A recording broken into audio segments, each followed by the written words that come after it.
Hello, and welcome to Unexplained Possibilities Podcast. I'm your host, Melvin the Crimson Taurus, and oh, hey, it's a new year, so Happy New Year as well. Forgot all about that, 2025. But anyway, as you know, if I am here, it's a morning show. Niema's not with us, but I have someone who is so awesome, who is returning, and if you can't read the description for some reason, then well, let me introduce her.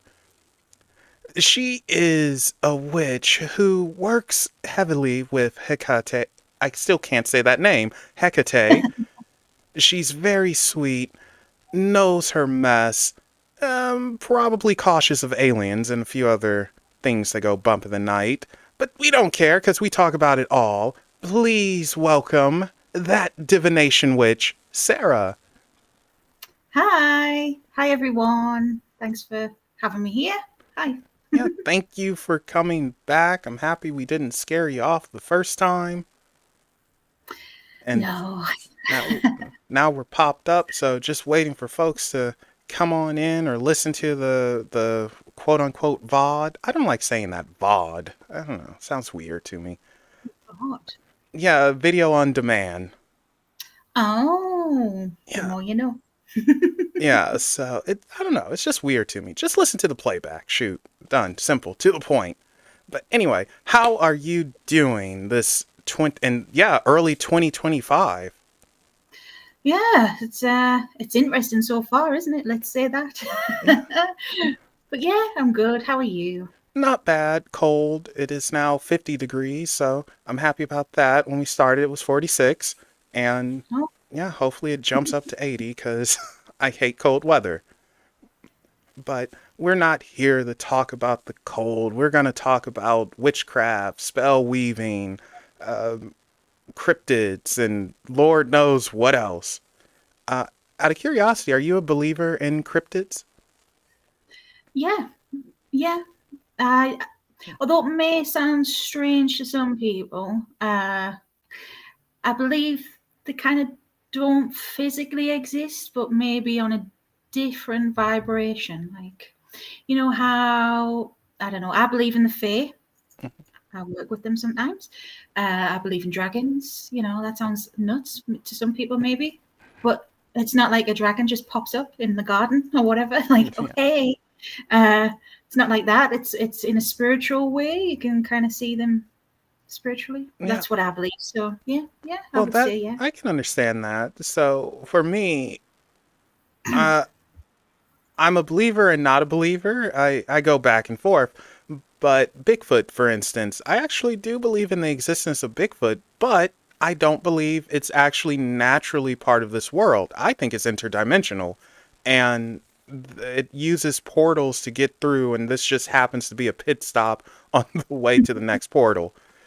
It sounds nuts, but that's the only explanation I have for why we can't seem to capture it or anything. And yeah, I don't know. And I think it's kind of cool and different where others might say, oh, no, it's just deep in the forest and we can't get satellite imaging because of the canopy is too thick and blah, blah, blah. Which, okay, well, yeah, that too. But I prefer interdimensional giant man. It's like I don't know what they'd call it in America, but when you're on the highway and you're like, oh, services, that's what we call it in the UK. Oh, okay. Uh oh. And I knew something was too good to be true. I messed up the alert. So, people, unfortunately, there we go. I just fixed it. Yeah, so, I don't know. Are there. No, wait, dragons. Okay, so people have a huge fascination with dragons. And you have two distinctive ones, the European dragons and then the Asian dragons, which are different. The long serpentine body and no wings and all of that. Which dragons do you particularly believe exist? Do you think both of them are real or Yeah, I wouldn't distinguish them in that way, even though mythologies do. yeah, uh, it's it's hard to explain. Like, there are cultists that follow a draconic path. I mean, especially on the left-hand path, that is a thing. Basically, dragons are a symbol of wisdom, and they're heavily linked with the infernal divine in that aspect. But I see them as symbols of wisdom anyways. I mean, even in the Asian sense, they normally are, like Chinese, Japanese, dragons. I just see them as their own beings. There are whole grimoires and stuff on it. There was author DJ Conway. Not everyone likes it, but they've got a few books out on it. And I basically see them as, well, it's like the human race, I suppose. We are the human race, but we may look different, depends where we come from. Yeah. That's how I see it anyways. So it's a complex topic, but I don't see a difference in a way, maybe in appearance. Yeah. Depends where they come from.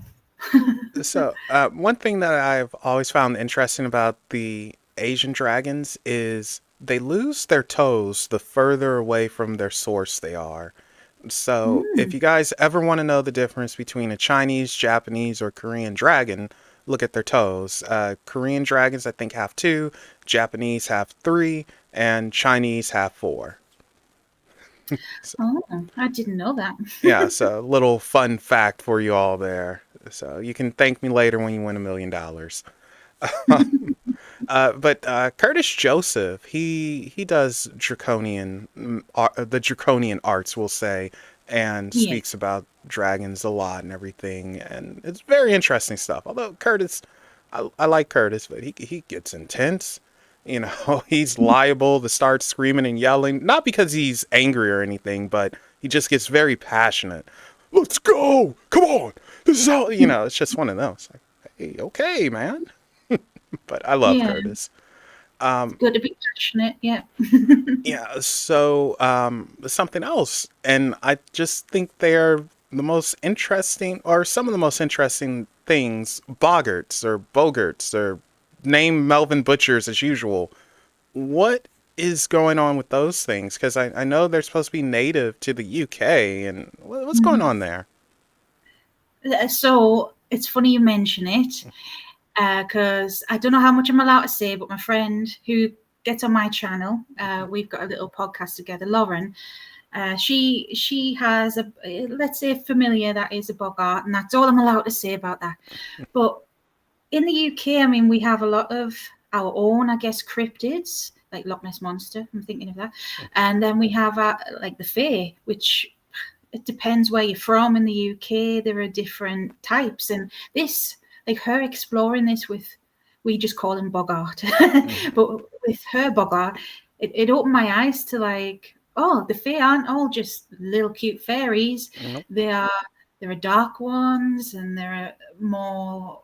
like, I guess you would call them like troll looking things, and all sorts of different varieties. But Bogarts, I mean, she's from Wales. I've never encountered one up here, up north. But yeah, it's a thing. From my experience, he likes the bins. He's like, can we go to bins? I hope he doesn't mind me saying he likes like negative energy. Okay. Yeah, but it's not just like a parasite, you know what I mean? It's like literally waste energy. Oh yeah, sniff that bin. Oh, gross. But yeah, he's a classification of a hobgoblin, I believe. And Bogarts can be nice, and he is being nice. They can be like someone's familiar, but they can also turn on you if they want to. It's like a grey area. I believe the Slavic have their version, because it was in a book I was reading. And it's kind of like a bit like a house brownie thing. I forgot what they're called, the Slavic version, but it reminded me of a Bogart, But yeah, they're like a grey area spirit, and yeah, they can shapeshift. They can be scary and spooky, and they can be nice. But when I saw him, and when I say see, it's always through my mind's eye, through psychic, abilities. When I've seen him, he looks like there's this Pokemon, right? Because I am a nerd. It's called Sableye. If you look it up. Oh yes. Oh, don't worry, I'm a nerd with you. I know it. Yeah, it's got like jaggedy teeth and like. Yeah. Yeah, in his normal form, let's say. That's what he Yeah, tends to look that like. purple looking thing. I don't like him very much in the game, not the book.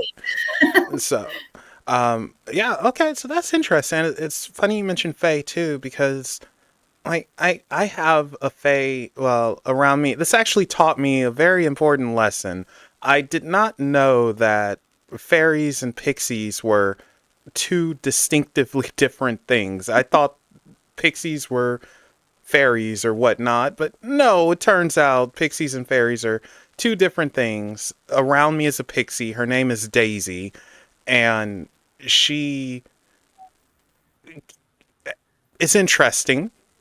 She certainly can have an attitude at times, and yeah, she does not like fairies apparently, and Oh, yeah, so yeah, it's she does not like them, uh, and I initially was calling her a fairy, and I had no idea.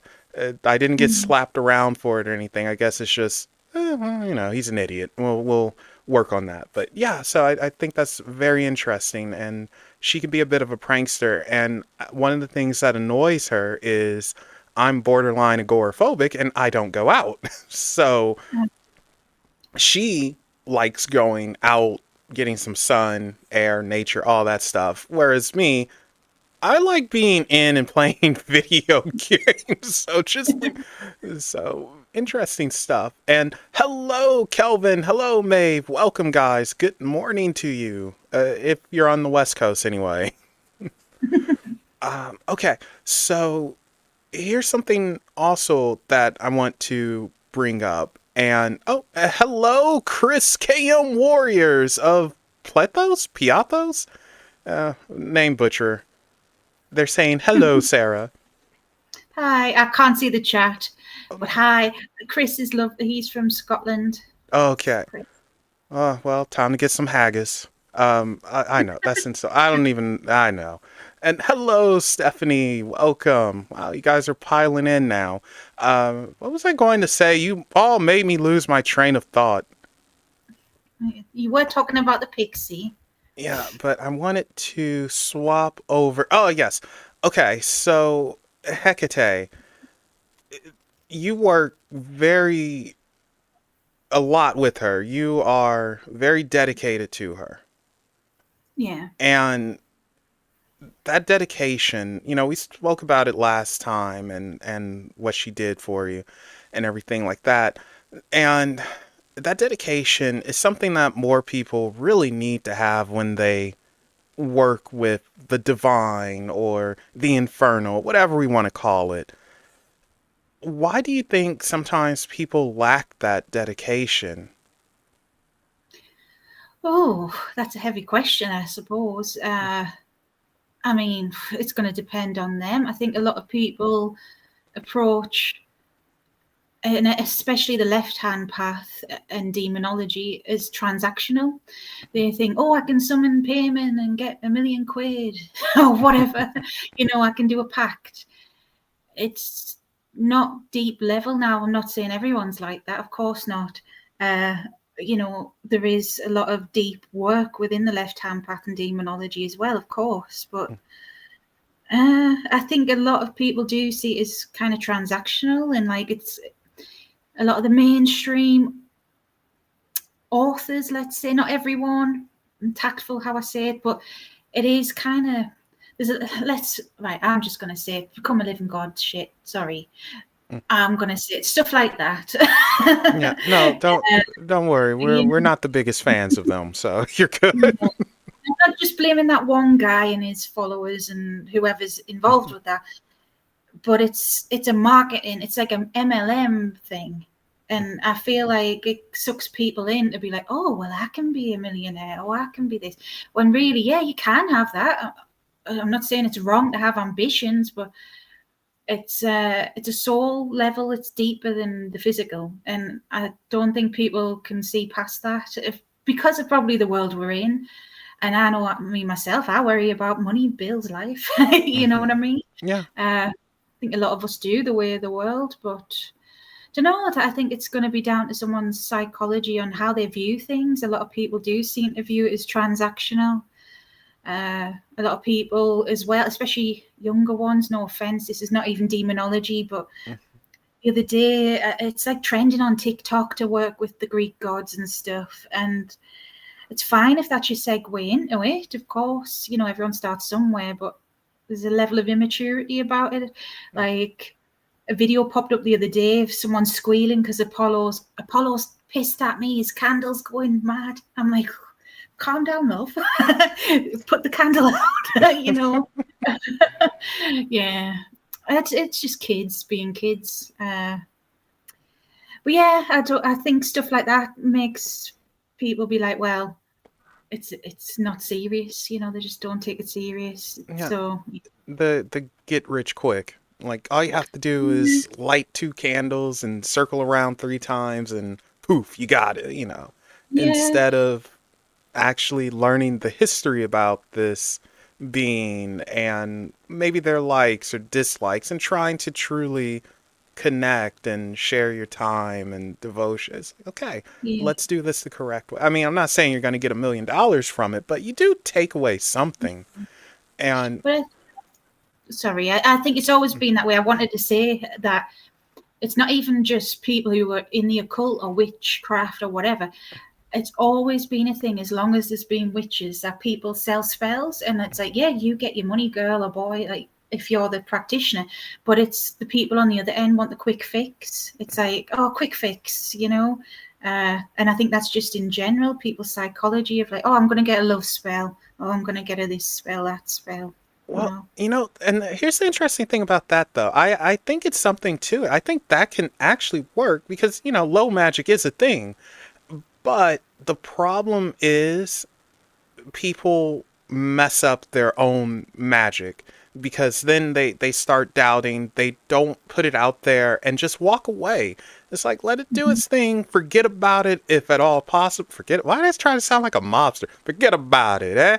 What is that? Anyway, forget about it and just don't look back, don't worry about it. Have faith and belief in your workings or whatever you're working with. And I think a lot of Yeah. people they don't have that. The other day, someone contacted me and saying they're doing a road opener spell, and they did their candle stuff, whatever they're doing. And I said, okay, that's fine. And I told them like, don't talk about this anymore. Don't think about it. Just act like you never did it. Go away. And I hope she listens. She's not, because she booked me for a reading tomorrow. So it's like, that ends that. And it's like you mess up your own magic. It's intent. It's mind over matter sometimes. And Yeah. it's just like, come on now. And if you're working with a particular being, work with them, trust them. If not, then what's the point? What's the purpose? Yeah. Well, that's Hecate. It's funny you say that, her exact words, and she gets me to repeat it to people. If you can't trust yourself, trust me. And I'm like, yeah, okay, I will. It Oh, I helps me. like that. Yeah. And also, just to quickly say, even if someone's just doing low magic all the time, this is the thing.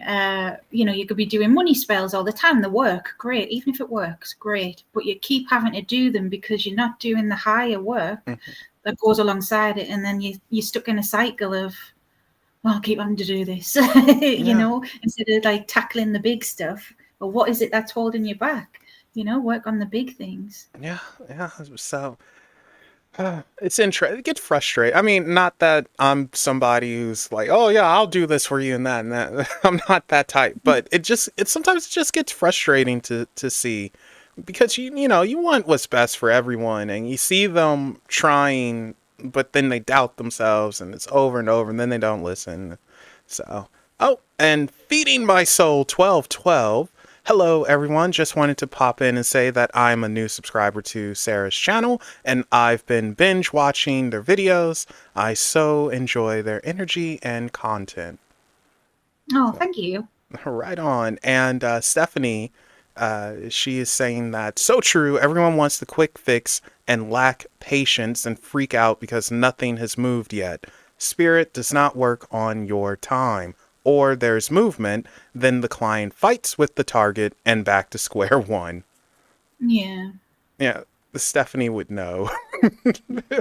So she I'm sure she wants to slap a few people every now and then, but Stephanie's really cool. Okay, so uh, with Hecate, what would you say is the best way to approach her for spiritual workings? For me, like, honestly, you can make it as complex or as simple as you want. I always call her mother to slip up, but she doesn't need anything elaborate, really. She's such a higher power that she gets it. She understands. What she does need is you to actually take the time. You don't have to get a fancy candle, statues, all this stuff. It's just side stuff. Your intention is a bit like magic. Your intention matters. So if you're going to do a half-assed job at turning up for yourself and speaking with her, then you're going to be met in kind. That's something she's taught me to try and do with other people as well. Meet people in kind. If people are assholes to you, sorry, be that back. Meet people's energy. If they don't show you respect, then do you deserve respect? But for Hecate, honestly, light her a candle and talk with her. If you know divination, great. If you don't, speak out loud, speak in your head. She loves the written word. She really loves if you write something down. So write her a few words, Okay. whatever it is, personal. Okay, so I didn't know that about the written word. That's gonna have to tell someone. They might be listening right now. I doubt it. I think they're working, but I did not know that. You taught me something completely new. And Yeah, hello, Care Bear Bard of Cards. I like that name. Okay, so I will remember that. I'm gonna pass that info along. That's really good. So why does she like the written word? Do you know? I think it's because, from my experience, obviously this bit's my UPG, but it's because we put our energy into it. So if you can like do automatic writing, which I sometimes do, for example, you're the channel and it's your energy that's as well that's coming out. I feel like it's because you put pen to paper, you give time and effort, and you pour yourself out into the words. I feel like that's why she likes it. And going back in history, I recently on my channel did a video of books I've got about her because I've been asked and asked and asked, what books about Hecate? I'm like, okay, there's a whole massive list. But a lot of books are devotionals to her. So it's got to be a thing. I had at least 5, I think, different devotionals of people writing poetry, letters, essays. She inspires creativity, but it's not just Hecate. I think the divine in general, like that about humans, that we are little creative beings when we want to be. And I do think the spiritual does impact the fictional as well. I've noticed that in certain novels and even like Stranger Things. I know it's been a while since that's been out, but the upside down and all of this in that, I'm like, that is the astral realm, and some of those entities are like parasites you do meet in the astral realm. It's like, life, art. That's Yeah. interesting you say that. Last month, I think, or maybe it was in November, I was speaking with Niema on the show, and she mentioned something about, is it possible that we are influenced somehow from spiritual realms or astral realms, or it's the universe somehow giving us these stories that we turn into things. And I was like, oh, well, it's a possibility. I don't know, but it's interesting. You're saying something similar along those lines. And Chris is saying people should also make good relationships with spirits, deities, guides. Like Hecate is Sarah's spiritual mother, Aphrodite is mine, Apollo is my teacher, and Hermes is my pal. They teach patience. Okay. Although, I'm kind of interested in Aphrodite for all the wrong reasons. But, I, I didn't say that, Aphrodite. yeah. No. I know I would not. It's not a fix for us, unfortunately. Um, but I always found her interesting. Well, the mythology surrounding her interesting, and how she got paired up with Hephaestus. Poor guy. But anyway. Oh, and hello, Alexandre. Welcome. Castlevania Nocturne Season 2 done justice to deities and the astral realm really well. I have not watched Castlevania, played the games, but I have not watched that anime. Don't know why. One day I'll give it a shot. Okay, so something else too. With a Hecate, do you just straight up ask for her protection if you're going to do some form of divination? Let's say mess with the Ouija board or spirit board in general, or walk through a spooky forest. Like, how do you go about asking for her protection? Well, with Hecate, she wants us all to be strong, independent people. Because she rules over the liminal space, the restless dead, and lost souls. And basically, she doesn't want anyone to be a lost soul, and a lost soul is a ghost, basically, like someone who hasn't passed on. So, with that being the case, yes, she does protect people who she cares about, yes, to an extent. So, if you are going to F around and find out and you know better, then she is going to be like, deal with this. And she's done that to me. Like, there's times I haven't kept up with my spiritual hygiene, for example, and I've talked about it on my channel before, and I know I'm guilty of it. I'm just going, la la la, doesn't matter, I'm fine.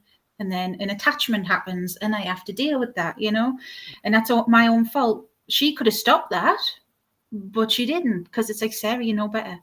So it depends where you are on your path and how experienced you are. You got to learn to look after yourself. She's not going to hold your hand. But like any deity, in a way, if you need her help with something, you approach her and say, look, I don't know, if I'm going to do a serious spell or something that I'm like, look, this could go bad or something. For example, actually, not a spell. I'll say this story. It's a little bit sad. It's recently happened. One of my customers, I've posted about it on my blog. She has a very bad parasitic attachment that's been there years, and she was asking for my help. She's poorly as well, and it hurts my heart because I couldn't help. I tried. I helped to an extent, but I astral projected there, had my own defense, and I've got things I can do, and I've got servitors and stuff. Mm-hmm. So I'm squaring up with this thing, and Hecate pulled me out. She was with me because that was dangerous. So if it's something serious like that, she will be there for you. Is what I'm trying to say. And to ask for that help, I mean, just be you. That's part of building the relationship. You don't have to be anything special. You can give her offerings as thanks, like I do from time to time. Right now, she's got a bunch of flowers. You can honor her on the new moon. Do Deepnon for her. Spend time with her. Do something in her honor. That my whole channel really is for her. Like, well, most of it. Doing something she wants you to do. Yeah. Okay. So that's interesting. Common sense before anything, it sounds like. Yeah, that's very much her. And yeah, said person. I won't say names, but they're too daring at times, we'll say. And it's a good thing and a bad thing, especially when you're exploring the unknown, because you do have to be bold, you have to be daring and see what happens, but sometimes you have to know when to just say, let's stop here and walk away. Yeah. So it's tough. Okay, but spiritual protections in general, because it's a lot of people who they they they try to dive in head first without protecting themselves or knowing what to do to clear out energy. Can you give us some advice on that? Mm-hmm. So spiritual hygiene, I've mentioned it before. Mhm. That means like keeping on top of cleansing is your first and foremost point. So before you even have to banish anything, you want to make sure that you as a person and your space is cleansed. So to cleanse, it's getting rid of all energy, to be honest, good and bad, and stagnant. So you can do that in many ways. So if you're cleansing your home, a common practice is sage. I personally wouldn't use white sage just because it's sacred to Native Americans, but some people do. If you are into that, whatever. But you can use that as a common one. There's different types of sage, rosemary, all sorts, Palo Santo. Right now I'm using it. There's a Japanese one that it smells amazing. I can't pronounce it right, that I've been using. You can use incense. If you can't use smoke, you can make a cleansing spray. You can make it with moon water. Full moons are good for banishing, so I would use full moon water, Florida water, or I'll do cologne, it's called in the UK. Mm-hmm. Maybe put some essential oils in. I love a bit of benzion. You can use sound, bells, singing bowls, even just clapping and say, "Get the fuck out of my house." Sorry for swearing. No, curse away. It's fine. I don't care. Yeah. When there's so, I could be on for ages. When you're cleansing as well, some people say if you do it counterclockwise, that's for banishing. Clockwise is attracting energy. So yeah, making sure your space is cleansed. So that's just one thing. Also, open your doors and windows. When I was a total novice, and I remember before I was a witch, there was a ghost in my old house. I used to live with my dad, and my stepmom came over. I'm going, "There's a ghost." I'm like, "God, what do we do?" And she brought the sage out. We didn't even open the window. Yeah. And it's like the ghost is playing parkour. Like, one room to the next. Yeah, so make sure it's ventilated, all right? And then cleansing yourself too. So like spiritual baths, one of your most basic ones is Epsom salt. Yep. If you don't have a bath, you can have a shower, essential oils in your shower gel and things like this, different herbs. This is where it's good to get like an encyclopedia, Cunningham. I think it's Cunningham. I'm just looking. It's a green one, magical herbs. There's loads of different ones out there. But if you've got a reference book like that, you can go, "Oh, what's this herb do?" Because like crystals, I suppose, some herbs, they've got different qualities, It's all personal, so I don't want to give too much away of what I use, so someone can undo it as well. But keeping it cleansed, and then if there is something nasty there, then that's when you do your banishings. So it depends what's there, and the level of it. Literally, sometimes sulfur. I've used that before. Fire and brimstone. That's a thing. Frankincense, benzion. I've mentioned. There's all sorts of things can do that. And once you've cleansed, banished, you've got your blank slate, then you want to attract positive energy. I think people forget that. That's where you have your nice incenses and your nice smells, lavender, chamomile, rose, vanilla. Sweet things attract nice things, Sorry if you hear that beeping. My friend's messaging. Don't. Been there. I get it. Yeah, I'm going to say, shut up a second. Yeah. So my advice is keep on top of it, though. Especially, if you're opening yourself up to anything, even just a quick, like you would vacuum the house. You know what I mean? Just quick cleanse yourself. Job's a good one. Yeah, because a lot of people, they don't do that. They don't do the spiritual hygiene keep up, and they ask, why does this feel off or weird and negative? And I'm going to use this person as an example again. Hopefully they don't kill me later, but they were messing with the spirit board that they created. So, when you create it, it's extra oomph in there. And I think they accidentally opened up something because they didn't intend to actually use it at that time. And that night they had a dream of, it started off pleasant, then it turned sour.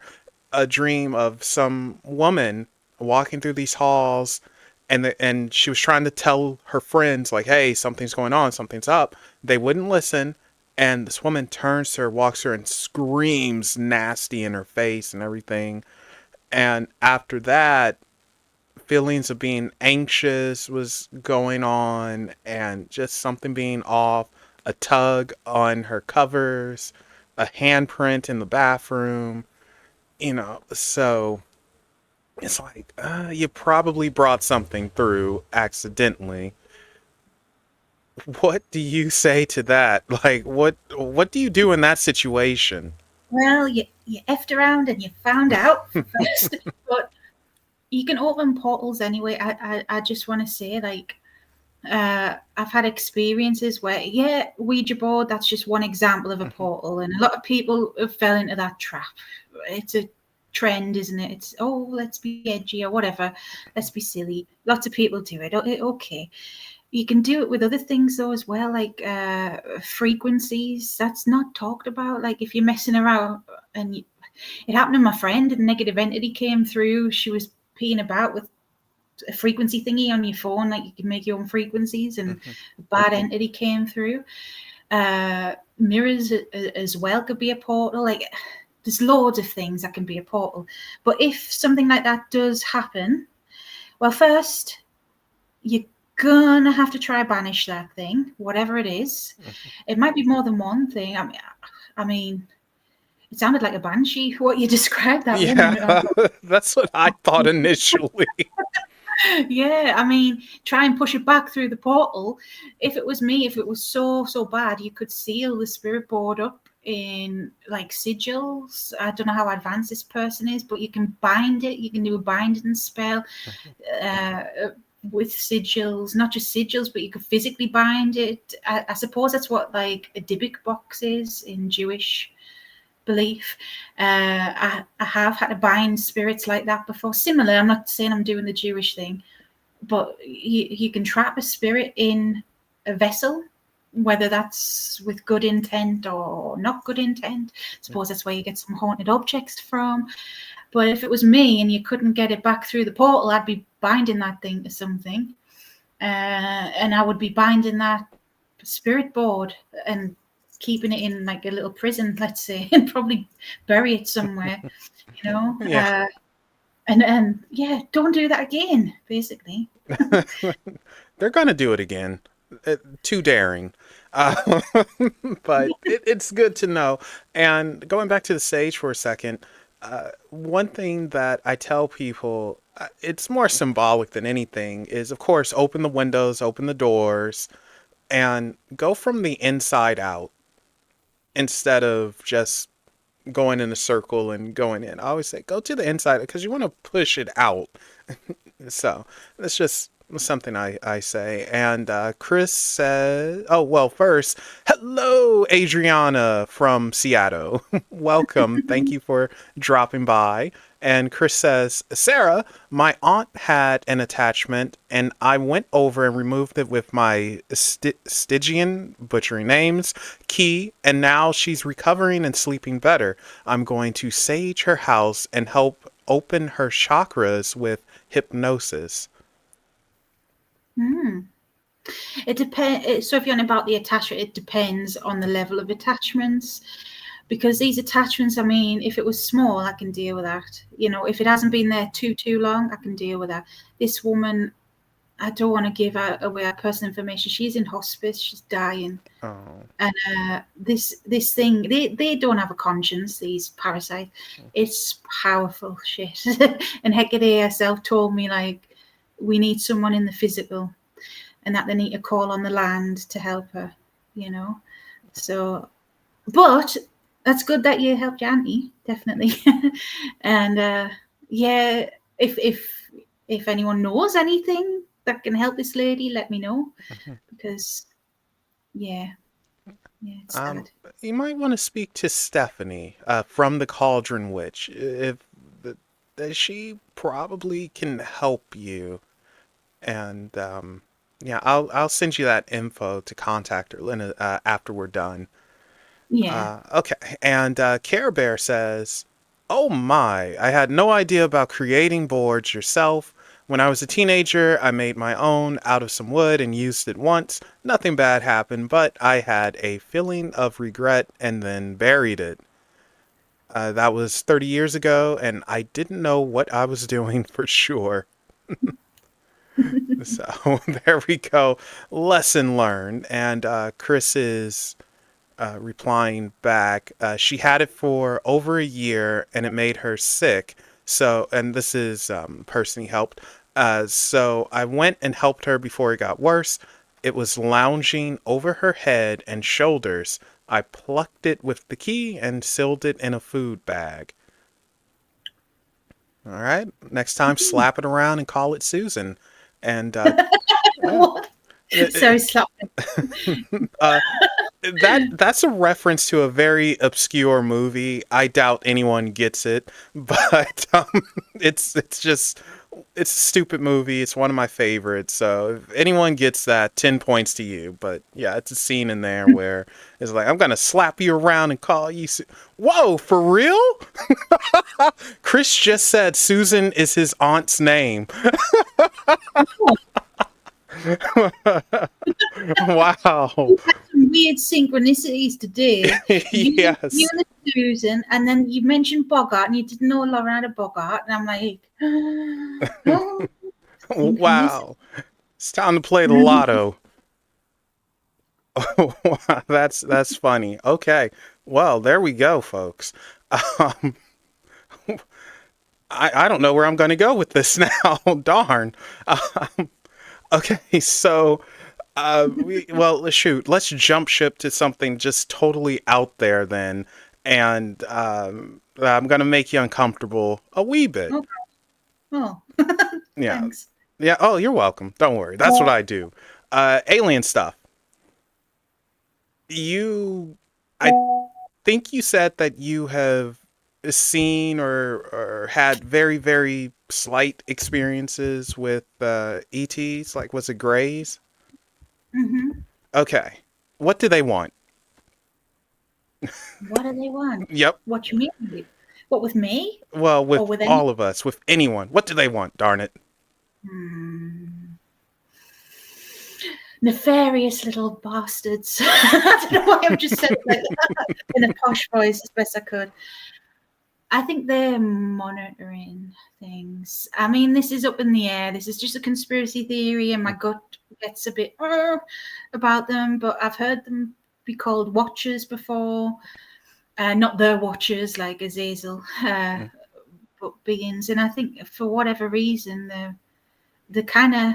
I think they're in on it with the negative entities. Maybe want our energy, want bullshit from us. With a little science experiment. That's what it. I don't know. That's what I think. Maybe that's my theory. What do you think? Well, first, hello, Laurel. Laurel? Is that right? I don't know if that's right. I'm just gonna call you L. Hello, L. Yes, I changed your name on here. That's how I do it. I think a lot of things. Too many things. So part of it I want to say is we are in a petri dish. And another part is most of them don't actually care. They're just sort of observing, like you said, like, oh, what are these little hairless apes going to do? And almost watch us like like a soap opera. Earth season 2000. Like, what's going to happen now? And then I think some of them actually do care and they don't interfere, but they may offer guidance to very select people, because we have to remember there are several species of aliens, different types of aliens, some at varying degrees of hierarchy, we'll say.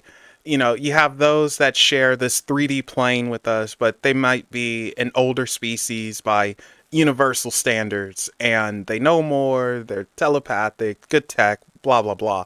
Then you have those who are said to be the architects of the galaxy, which are Arcturians, and they are the ones that very, very, very rarely intervene, but they come to select people and they offer guidance. And it's like, hey, do something here because you have this connection.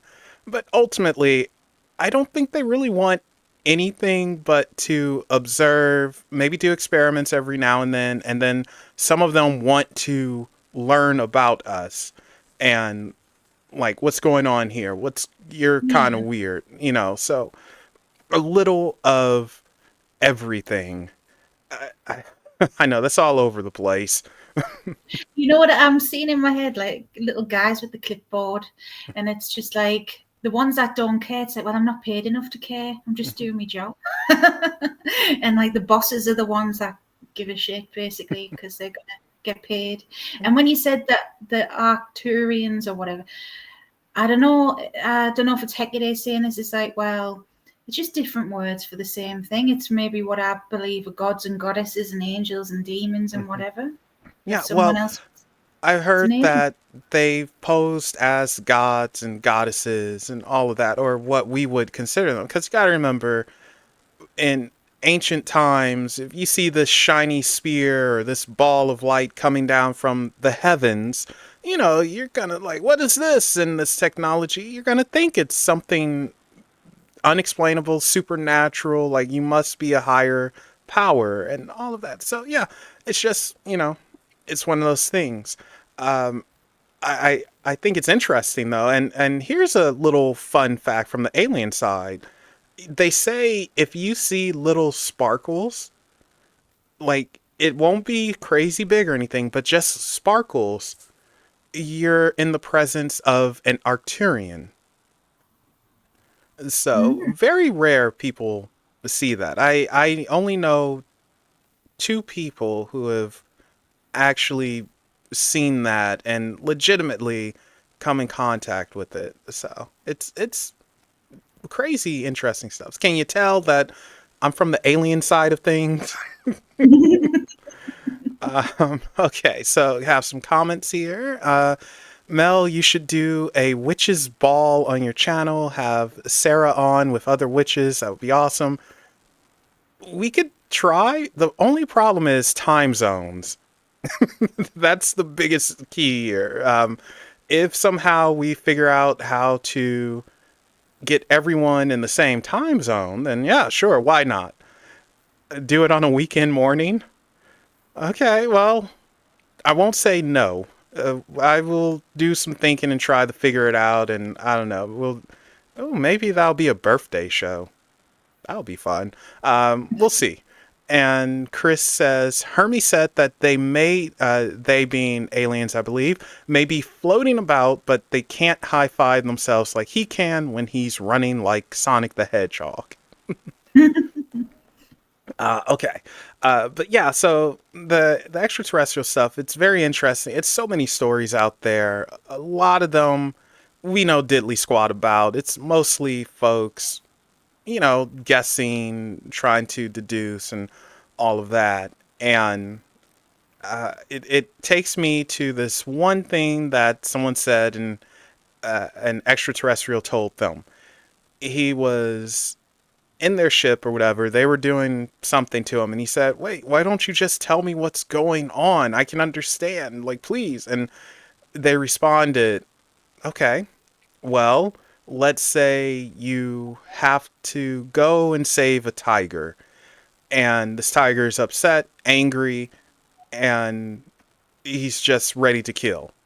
Are you going to take time out to explain to this tiger what you're doing in the step by step basis, which he will not understand? Or are you just going to trank him, do what you have to do, and go?" Yeah. So it's like, okay, point taken. And them just saying you wouldn't understand. And it's no point trying to explain it. Yeah. So, Maybe we are the aliens to tag. I was just saying, have you ever watched, there's a sci-fi comedy. It's really good, actually. It's called The Orville. It's like a P take of Star Trek. And it's Seth really, MacFarlane. yeah, Yeah. I think it's funny. And I'm sure there's an episode where they get captured by alien, like a different race, Mhm. and these aliens have a zoo exhibit with different species of people. So there's like the human exhibit, and there's whatever. Just made us think of that. I mean, well, we are. I mean, I mean, yeah, imagine from a tiger's perspective, we look crazy and different, and it's like, what the heck is this thing? Can I eat it? What is this? you know?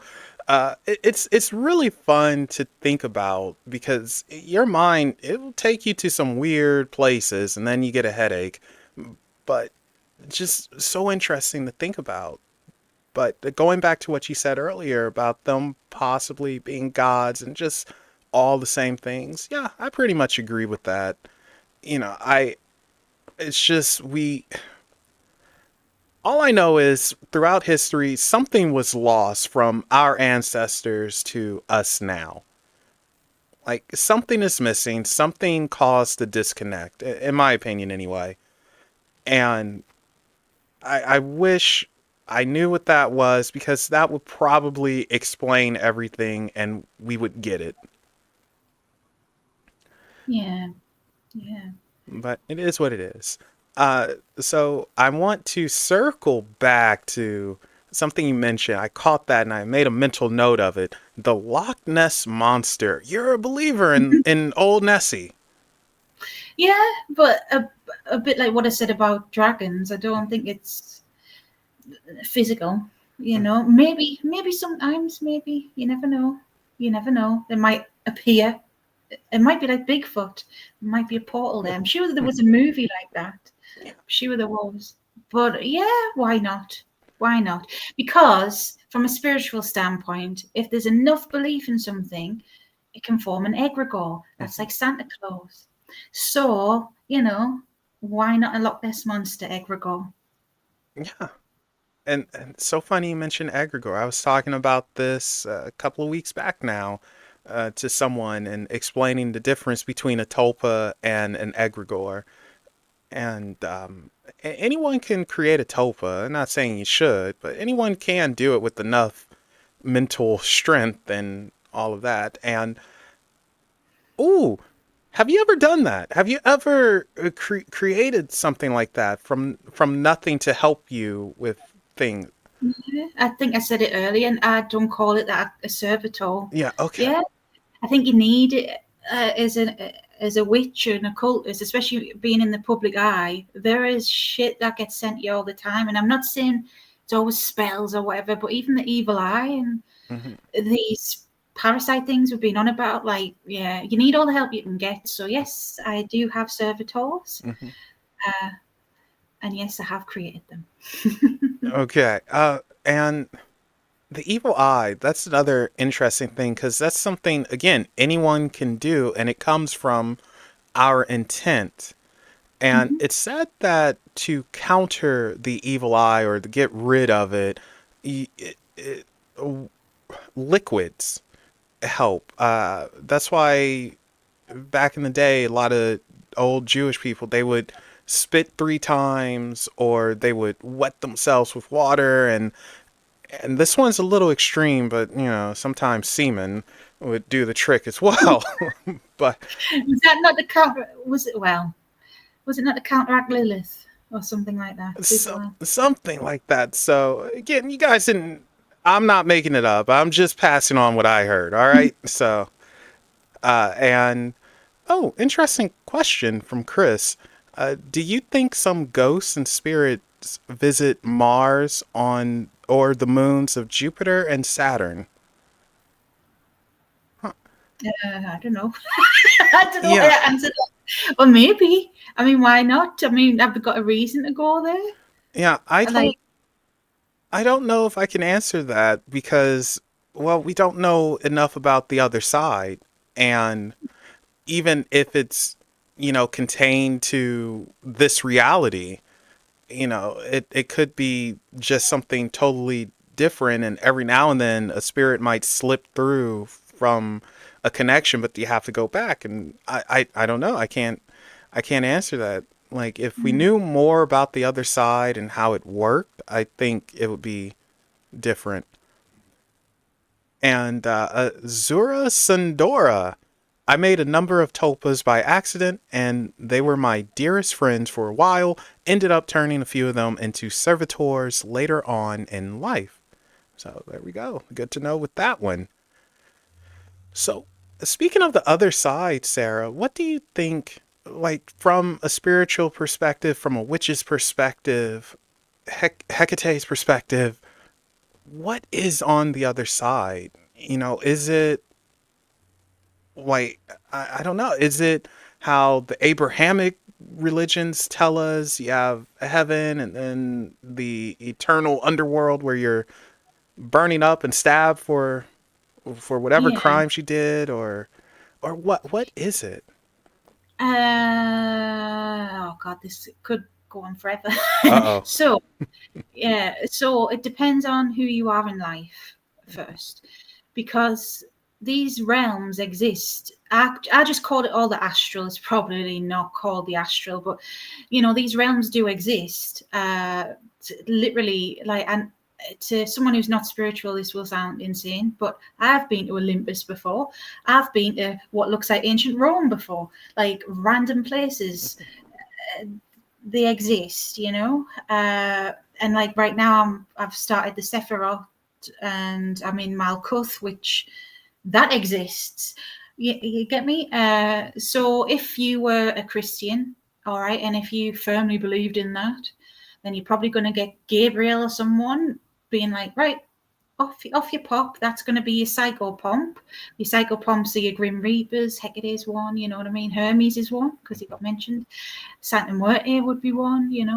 So it depends who you are in life. You're going to get picked up by them and theirs, and then off you pop to what resonated with you in that life. This is what I've been shown by doing past life readings for people and also doing regression for myself. So an example is in one life I had, I was a Norse person, and when I passed, I spent time in Frigg's Hall, which is called Fensalia, because all the gods in the Norse pantheon have their own halls, which is like their own hangouts, and I spent time there chilling with her and her people. And then I feel you go to a place like that to review your life and lessons, to be honest, whether if you're a good person by the universe's standards. I know it's complex, but you're going to be in an all right place, whether that's Fensalia or heaven or in the Elysian fields or whatever. But if you're a dick, if you're a fascist, then you might end up in Tartarus, or you might end up Oh, in hell. Tartarus. Oh, darn. Yeah, yeah, exactly. And you're there for your period of time to review your life, your lessons, everything, whatever. And then when your soul's ready, it's like on you go, reincarnate if you need to, or whatever happens. That's what I've been shown. But there's a caveat to that as well. So if someone has a big connection with a god, like a lot of gods have helpers, Hecate does. I've known people, even in the mythologies, have opted to stay with her. One of her dogs, for example, is Queen Hecuba of Troy, opted to stay with her as a dog normally, but not always a dog. That's an example. And if, say, you were a lost soul, then you're fucked. Sorry for swearing. You're not really fucked. But I mean, I crossed on a soul not too long ago who's been haunting a place since the 1700s. I mean, that's torture to me. I wouldn't want to, you know what I mean? But Yeah. these hauntings and stuff, like, that's when you can't move on, when you're troubled, and I guess a Christian might call that limbo,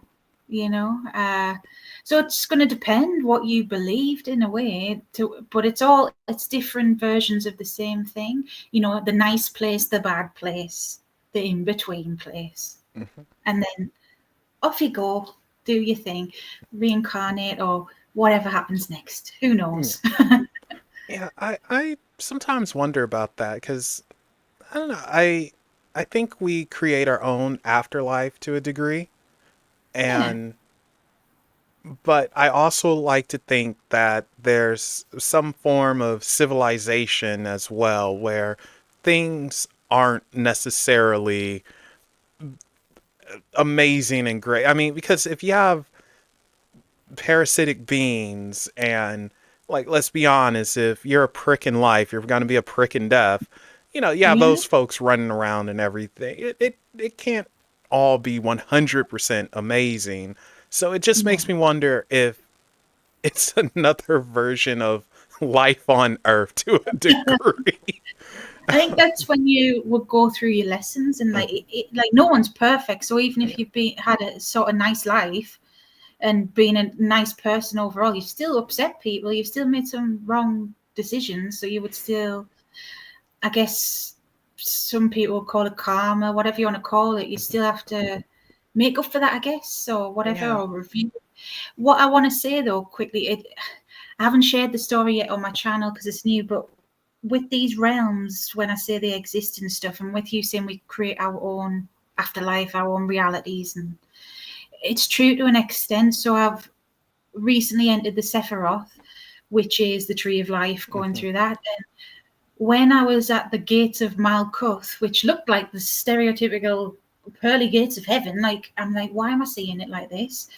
And there was I got quizzed before I was allowed in, Oh, which I shoot. didn't expect. Yeah, at first it was like a disembodied voice, like the Wizard of Oz, shouting at me. I'm like, oh. Anyways, when they revealed themselves, looked like a stereotypical angel. I went, "Are you Sandalphon? Because Sandalphon's the angel of Malkuth." No, and it was Peter, Saint Peter. Like, why am I seeing you? I'm not a Christian. And then he kind of shapeshifted into Heimdall from the Norse myth, the guardian of the Yeah. Bifrost. Well, that could be Heimdall. And then he shapeshifted into Janus from the Roman pantheon, another entryway god. When that could be him. Doesn't matter. I'm Paul right now. Get in. Like, I think when we think of heaven, it could be bloody Valhalla, or it could be the pearly gates. It's whatever resonated with you in life. Yeah, it's what you know. And this is actually I've said this for years, but this is something I want to do. I want to find someone who has had a near death, well, several people who have had near death experiences, but they come from different religious backgrounds. And I want to hear what they saw. Like, is it the same or is it different? Does it Yeah, look like whatever your belief is? Because a good friend of mine, he was in an unfortunate accident and he had a near death experience. He was in a coma for like 3 weeks to a month, and he said that he saw the gates of heaven, he saw Jesus and angels and things of that nature, and I just thought that was fascinating. And I wonder, okay, what would a Buddhist see, or what would yeah, someone who follows Norse, what would they see? I yeah, just, what would a Hindu see? That would yeah, be wild. I couldn't imagine all those gods and 10,000 faces and arms. Oh, jeez, that would that would be wild. But I've always been curious about that. What do you see? Is it molded to you? Is it something that's universal for everyone? So that's a show that I've always that would be a dream show for me. yeah. But that's interesting that it was just shifting and everything. It's basically saying, like, it Mhm. doesn't matter. I could be freaking Barney the dinosaur. It doesn't matter. Get over that. So Yeah, I think I said Paul. I meant to say Peter, but it yeah. was the Christian guy basically. And I thought, why? Why? Okay, okay, all right. Well, because I work heavily with deities, what they've showed me over the years, I didn't always think that. It's took a while to wrap my mind around Mhm. it. But they're all archetypes, so you could, Hermes is being mentioned, so let's mention Hermes, right? So you could have Hermes. You could also have Gabriel as the same one, or Mercury, or there's different ones of the same Oh, the same thing. thing. Yeah. Yeah. No, I wonder how true this is. I heard that Hermes was a son of Thoth. I don't know how true that is, but That's I think it's the whole Hermes Trismegistus thing, Mhm. the whole Hermetic Order, the Golden Dawn stuff, which I've only know the limited bits about because that's not me. But I think that's where it comes from. It's like he got like smushed together Okay. with that. Well, who Yeah, knows? Probably could happen. Like, we just mix them together like Play-Doh. yeah, why not? So it's just, I mean, it's not going to hurt anything, I guess. Everyone mixes and matches. Why the heck not? But Mm. it is something to think about. And out of curiosity, what are you afraid of when it comes to your working spirituality? Just, what's the fear Mm. that you have? Mm. Right now, it's I guess. So I went. How do I say it? I guess the lady I mentioned with the attachment, but the other week, if Lauren's still here, she can attest to this. I got attacked by something, and I swear it was the worst one I've ever had. I was knocked for 6, and it wasn't even a big one, really. It was a negative entity thing attached to my crown chakra. This is what they do. They get the hooks in, and it was drilling into my aura basically. And in the physical, I tried to explain it away. I started getting a migraine from hell, and I took tablets, and I'm like, all right, explain it away, have a lie down. And it was getting worse and worse and worse. I couldn't even see. So I managed to call Lauren. I'm like, oh my god, yeah, you're gonna have to help me do a banish it. She'd never seen me like that ever. I was like throwing up and everything. I thought my head's gonna spin round next. I'm like an exorcist here. Well, like off The Exorcist. It was really bad, and I've dealt with some gnarly things, but it must have caught me off guard. When we're talking about spiritual hygiene and stuff, I've got to be on my A game with what I do, doing so many readings and stuff for people. So we got rid of it, and this is part of why I'm in the Sephiroth. It's like, right, no, need to get stronger. And maybe I've just put a huge target on my head to other wicked witches, let's say. But that's my fear of being vulnerable, of being like, oh no, I've got, because I'm not in a coven or anything. It's not for me. It's just me. What if I did get attacked and I got overpowered and I'm fucked? You know, Mm-hmm. uh, that's what I'm afraid of now. And never, when I was new to this, I guess it was like, what if it's all I'm being tricked and it's the devil? Christian. But now I'm past that. It's like, no, it's just like I need to be strong enough. That's the thing. Mm-hmm. Yeah, that's interesting too. That the crown chakra would attach to and just, yeah, I'm getting mine, prick. Yeah, it's because our chakras are energy points, and parasites can attach to us.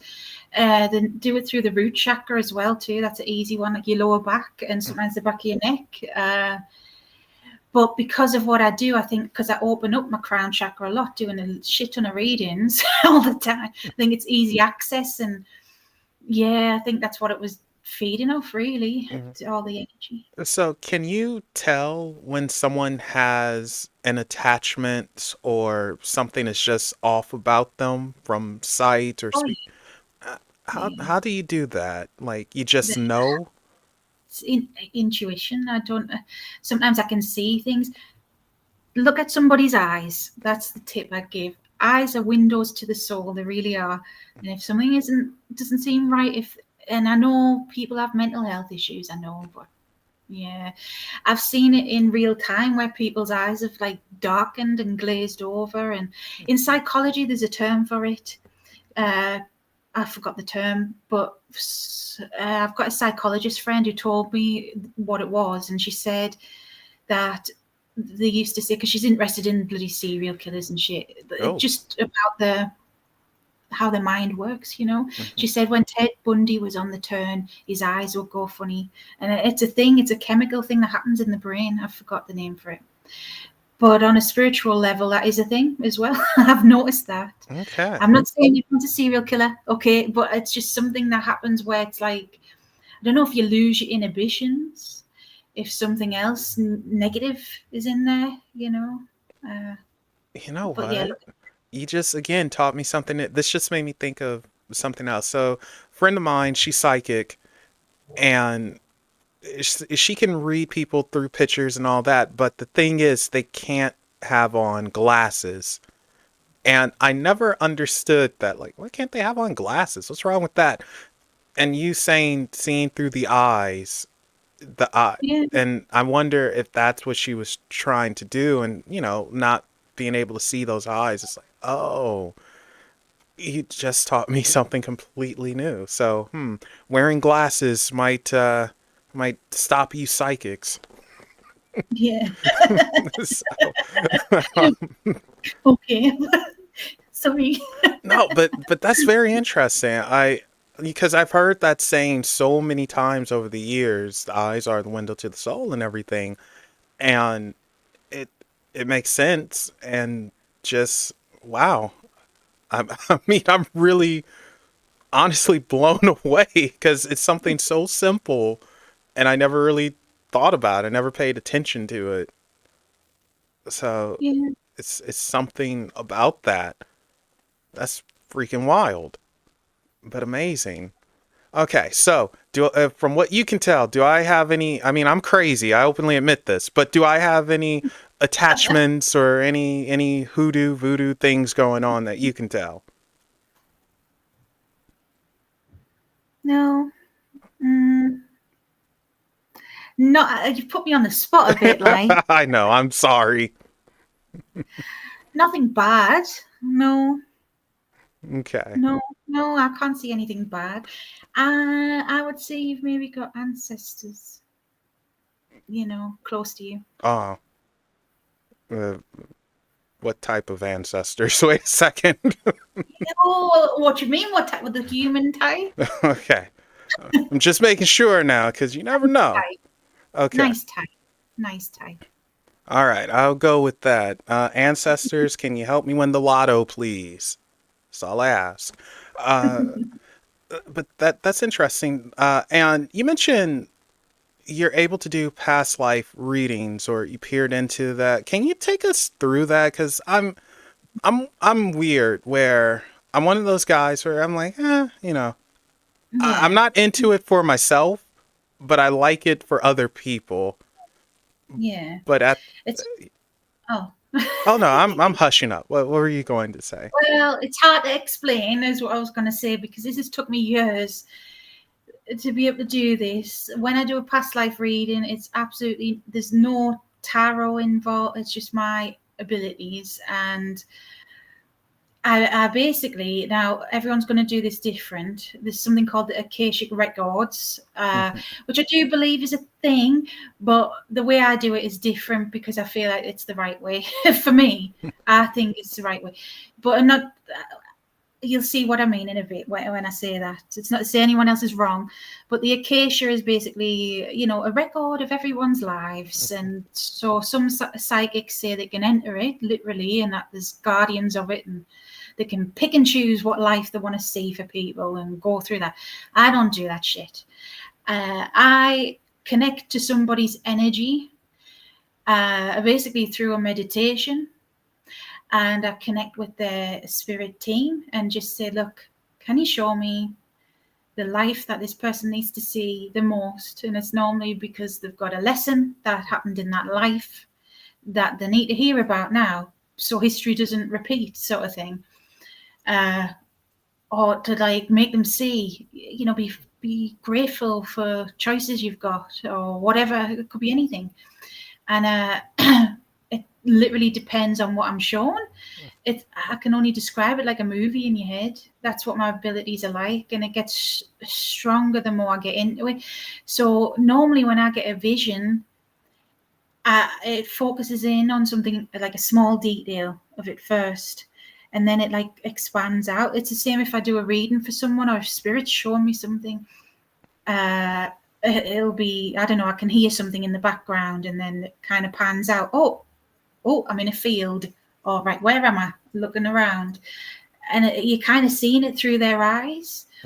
Uh, but there's normally lessons involved, basically, and I have to kind of, don't know if you call it a regression because it's not for me. but doing that for someone else, it's just their spirit team's putting the image in my head, basically. And I'm like, yep, okay, that's what I see. That's interesting. And more down to earth than a couple other people I heard explain it, because they, you know how you can give too much detail? Yeah. They give too much detail, and it's like this feels more like imagination than you actually seeing something, feeling something. Yeah. So I'm always iffy on people that they're just too descriptive. Like, oh yes, the sky was blue. It was a Sunday morning. You could smell the bread, and oh, it was all these glorious people here, here, here, and they're just going, going, Mhm. going. It's like I don't know about that, but Some like random shit that's. I remember. Oh, I forgot the finer details. This was years ago. One of the first ones I did when heck, it was Hecate pushes me because I'm like, what if I get it wrong? Because that's I'm skeptical of myself, and I'm like, what if I'm just fucking making it up? There was one where I was like, holy shit, it's something about a girls' school in Boston, Massachusetts. And I'm like, all right, yeah, this person went to this school, blah, blah, blah. And it was an actual school. I'm like, holy shit. Like, I didn't know that's a thing, you know? Crazy, some of the things that come up. Someone had a past life reading, they might be listening to this, and they were linked with the Colgate family, freaking the toothpaste man. huh? Hey? Like, yeah, Oh, weird. jeez. Huh. Mm-hmm. Well, that's interesting. I'll never forget this because I'm really appreciative of her. But and she's been on the show. Her name's Simona, and Simona did a channeling for me because I was very, very lost and stuck. And I have a guide. Her name is Pearl. We don't exactly know what Pearl is. She's something.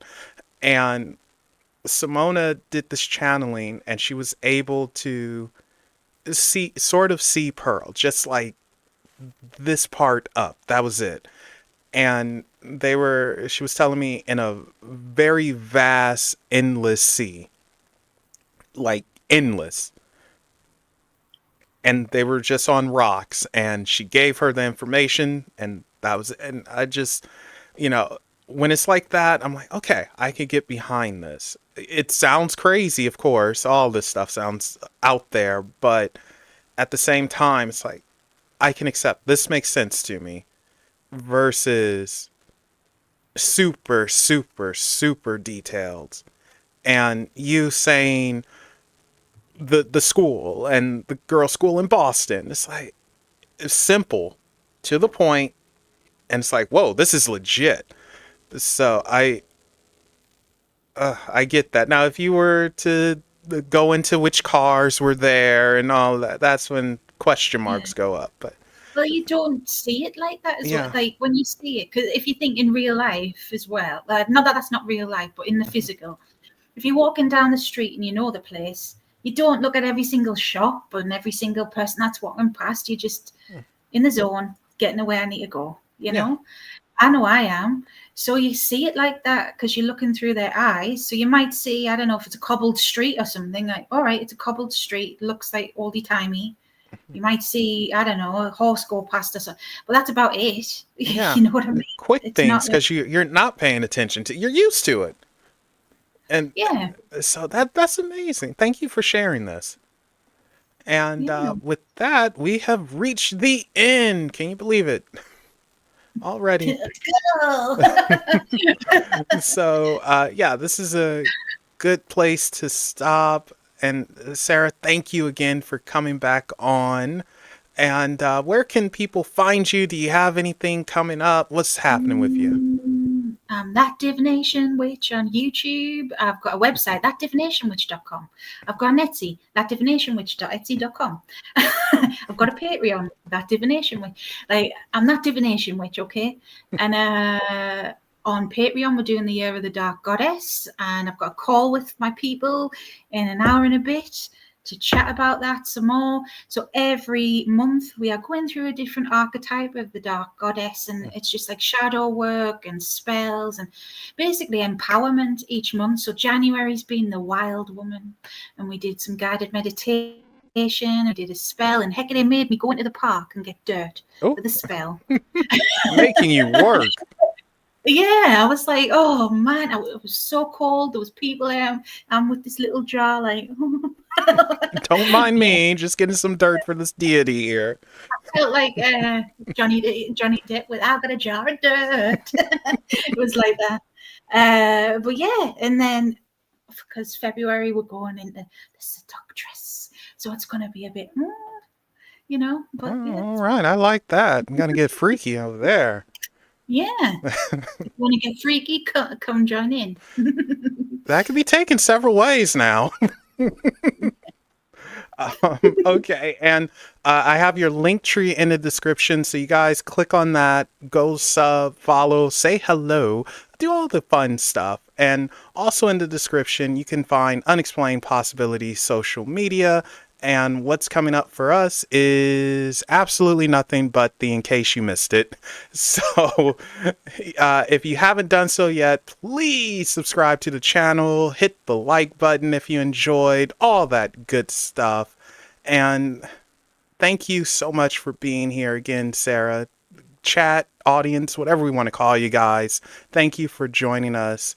And as always, remember, there are things that go bump in the night. Go ahead and tell them hi. Bye, everybody.